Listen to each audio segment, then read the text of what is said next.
The site of a fatal crash in Waiuku, the small town just south of Auckland, is known to locals as a roller coaster road. A vehicle went off Masters Road about 3:30 yesterday afternoon, ending up in a nearby body of water, killing all 3 people inside. Franklin local board member Gary Holmes says the tight-knit community will be affected by this. He says since the road runs through the Auckland and Waikato jurisdictions, its speed limit fluctuates between 80 and 100 kilometres an hour. 2 different speeds in roads adjacent to each other can be a little bit confusing for people driving along there. Possibly that is something that Auckland Council and Waikato District Council need to look at. Local government New Zealand questions how much change a new law will create. An amendment bill being moved through Parliament would require a council to financially prioritise its core services. The government wants more transparency and value for ratepayers.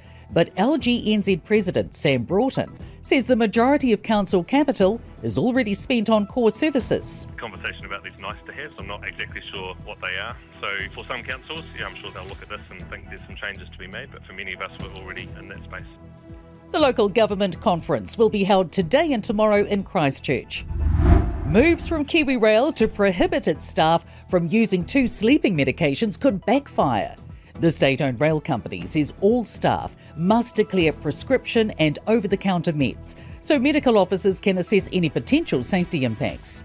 It says zopiclone and melatonin are incompatible with its safety approach. But Sleepwell Clinic Medical Director Dr. Alex Bartle says people might be more reluctant to disclose medicines if it puts their jobs at risk. More than 1,000 Public Service Association members at ACC will picket in Wellington this morning, following a pay offer they deem unacceptable.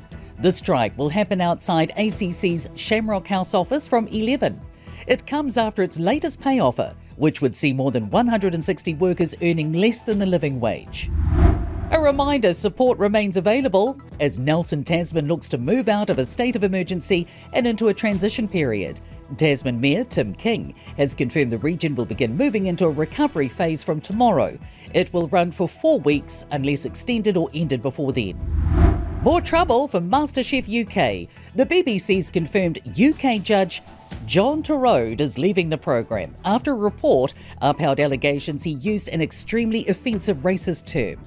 It comes after an independent report substantiated 45 of 83 allegations about the behaviour of former co-judge Greg Wallace.